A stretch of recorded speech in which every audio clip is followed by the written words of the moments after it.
Hello दोस्तों, welcome to Shashank Vishwakarma academy. और आज की वीडियो में हम लोग इजी नोट के चैप्टर नंबर 7 को देख रहे थे, जिसमें हम लोगों ने लॉन्ग क्वेश्चंस को कंप्लीट करा।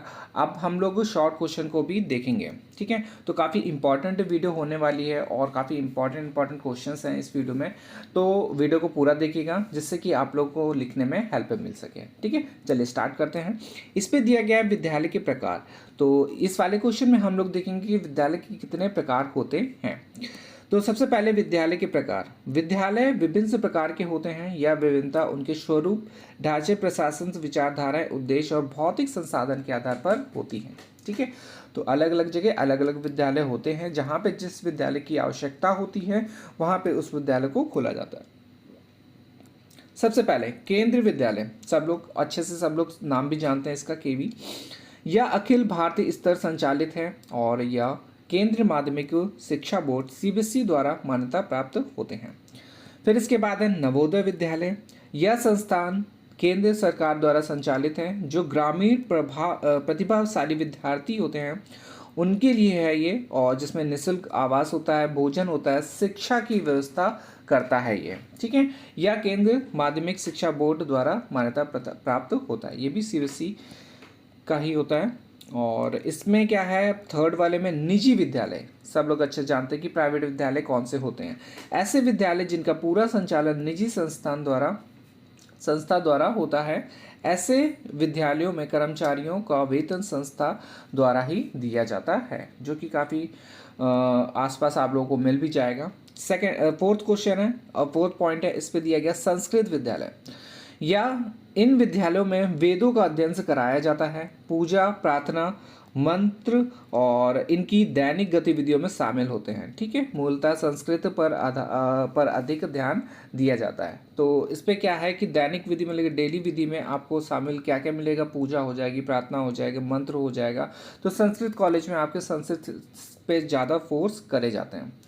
फिर है मिशनरीज स्कूल। ब्रिटिश काल में ईसाई धर्म से जुड़े संगठनों से प्रभावित यह विद्यालय सीबीएसई द्वारा मान्यता प्राप्त होते हैं। फिर है आर्मी वेलफेयर सोसाइटी द्वारा संचालित विद्यालय। इन विद्यालयों का प्रशासन से रक्षा मंत्रालय के पास रहता है। सेना के प्रशासनिक अधिकारी इनका प्रशासन करते हैं। फिर है मिलिट्री स्कूल। ये विद्यालय भी रक्षा मंत्रालय द्वारा संचालित होते हैं। तो आर्मी और मिलिट्री स्कूल किसके अंडर में होते हैं, रक्षा मंत्रालय के अंडर में होते हैं। फिर इसके बाद है मदरसा, जो भी आपके आसपास हो भी सकता है, ये बस ज़्यादा आपको नहीं दिखेंगे इस टाइम। फिर है मुस्लिम समुदाय के बच्चों को धार्मिक शिक्षा दी जाती है। आपको आसपास या फिर गांव एरिया में आपको मिल सकते हैं। फिर है आदर्श विद्या मंदिर। मूलतः विद्या भारती द्वारा संचालित है ये, और एवं हिंदी भाषा पर मुख्यतः जोर देती है।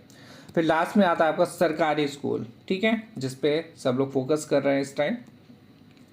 सरकारी स्कूल राज्य सरकार द्वारा जनता को सुलभ शिक्षा उपलब्ध कराने हेतु प्रत्येक 1 किलोमीटर पर विद्यालय की योजना है। वर्तमान में सभी गांवों में इस प्रकार के विद्यालय होते हैं, ठीक है। फिर इसके बाद है विद्यालय भवन निर्माण के चरण। कौन कौन से चरण होते हैं, स्टेप्स बनाए जाते हैं जिसपे विद्यालय का निर्माण होता है।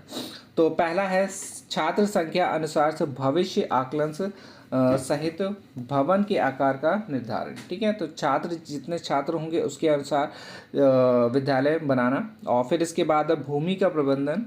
फिर है भूमि का चयन, उपलब्ध भूखंडों का चयन, ठीक। फिर इसके बाद है भूमि के स्वामित्व का प्रबंधन, अभिलेखों के नाम भूमि कराना। फिर है भवन आकार का चयन, उसका कौन सा कैसा नक्शा बनेगा उसको, मतलब कि जैसे कि ये मान लीजिए ये स्कूल है, अब कौन सी क्लास कहाँ पे होगी वो पूरा डिसाइड होगा, ठीक है। स्टाफ रूम किधर होगा, और टॉयलेट किधर होगी, और प्रिंसिपल रूम किधर होगा, और अगर वहाँ पे सरकारी स्कूल है तो किचन की भी व्यवस्था होगी, ठीक है। तो ये सब सारी चीज़ें हो जाएंगी यहाँ पे। और फिर इसके बाद है लागत का आकलन, कितना उस पर लग रहा है उसका आकलन। फिर संसाधनों की व्यवस्था, वित्त, मानव संसाधन, तकनीकी परामर्श एवं क्रियान्वयन। और फिर इसके बाद वित्त व मानव संसाधन के कार्यों का अभिलेखीकरण, कैश बुक, मस्टरी, रिल्स भरना आदि। और फिर अभिलेखों का पूर्ण व अनुसरण व अनुश्रवण। फिर है भूमि पूरित होने की सूचना व प्राप्त धनराशि का उपयोग प्रमाण पत्र पर प्रस्तुत करना। तो ये सारा पॉइंट्स जो है आपका विद्यालय से रिलेटेड है कि विद्यालय के निर्माण में क्या क्या कौन कौन से स्टेप्स होते हैं। ठीक है, तो एक बार देख लीजिएगा या तो स्क्रीनशॉट ले लीजिए, सो देख लीजिएगा इस पर। फिर इसके बाद आता है क्वेश्चन, विद्यालय भवन में लर्निंग कॉर्नर। लर्निंग कॉर्नर एक काफ़ी इंपॉर्टेंट हो जाएगा आपके लिए। क्या होता है? तो लर्निंग कॉर्नर क्या है? कॉर्नर विद्यालय अधिगम को स्वामित्व प्रदान करने हेतु विद्यालय भवन में शिक्षण अधिगम सामग्री व लर्निंग कॉर्नर का प्रबंध किया जाता है। प्रत्येक विद्यालय में एक लर्निंग कॉर्नर की व्यवस्था की जाती है जो विद्यालय कक्षा के किनारे होते हैं, जिसमें छात्रों के पाठ व विषय से संबंधित TLM जैसे नक्शे, मानचित्र, पुस्तकें आदि होती हैं। जब छात्र जब चाहता है जाकर उन वस्तुओं को उलटता पलटता है, पढ़ता है तथा उनसे सीखता है।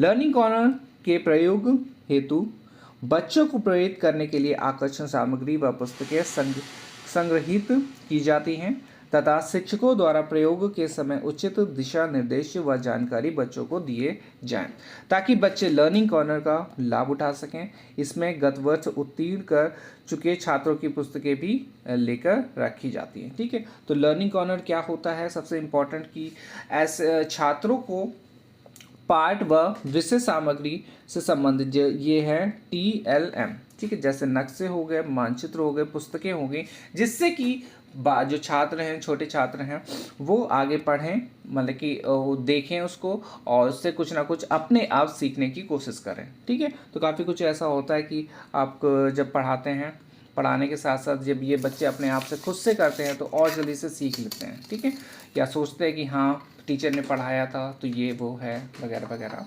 ठीक, तो ये काफ़ी इंपॉर्टेंट है लर्निंग कॉर्नर। एक बार फिर से देख लीजिएगा, स्क्रीनशॉट ले लीजिए, लर्निंग कॉर्नर।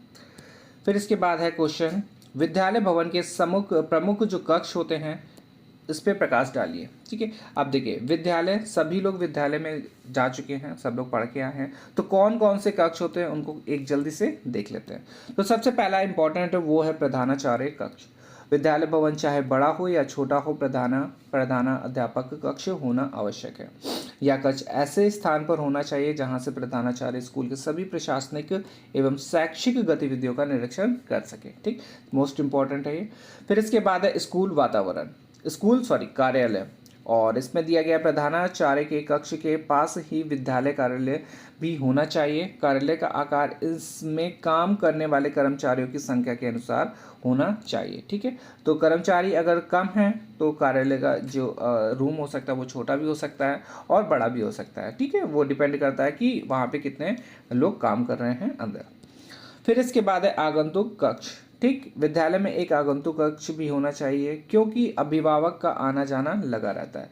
स्कूल है, बच्चे हैं, तो बच्चे के साथ साथ माता पिता भी आएंगे, तो माता पिता कहाँ थोड़ा सा बैठेंगे, तो उसके लिए भी थोड़ा सा इंतजाम करना चाहिए। तो कौन सा कक्ष हो जाएगा?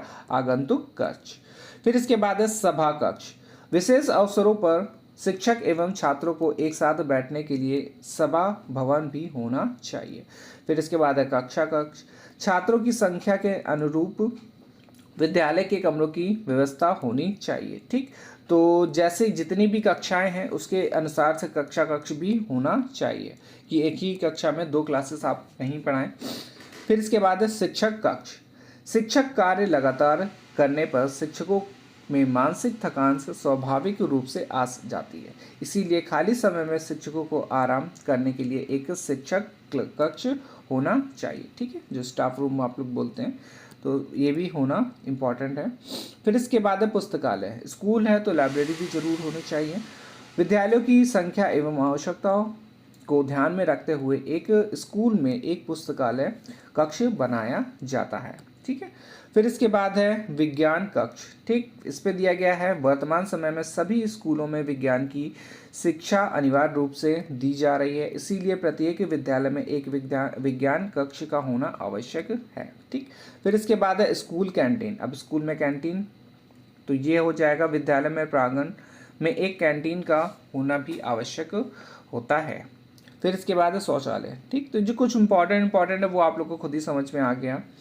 फिर इस पे ये भी काफ़ी इंपॉर्टेंट है, विद्यालय में शौचालय का निर्माण से पर्याप्त संख्या में होना चाहिए। प्रधानाचार्य, शिक्षक व छात्र छात्राओं के लिए अलग अलग शौचालय होना चाहिए तथा सफाई के लिए एक कर्मचारी की व्यवस्था होनी चाहिए। ठीक, देखिए आता सब है, बट एक बार जब रीड हो जाता है ना, जब एक बार ये वाले क्वेश्चन आपके सामने आ जाएंगे ना, तो आपको और क्लियर हो जाएगा।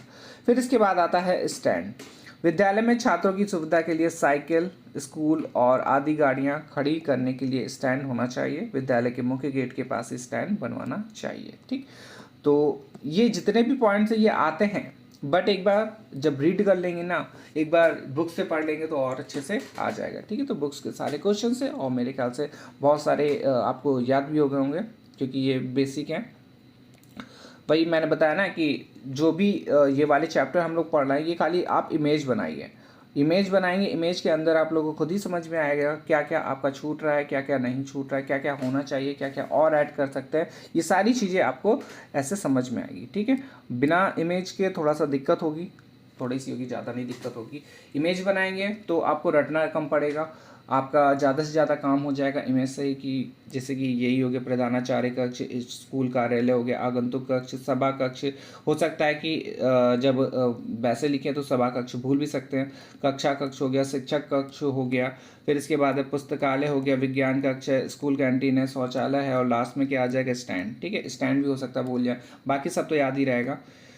तो स्टार्टिंग जैसे स्टार्ट करते हैं हम लोग स्कूल के अंदर, वो याद करिए, उसके बाद क्या क्या पढ़ता था वो याद करिए, अपना स्कूल सोचिए और पूरा लिखते चले जाइए, हो जाएगा काम। ठीक है, चलिए मिलते हैं नेक्स्ट वीडियो में, धन्यवाद।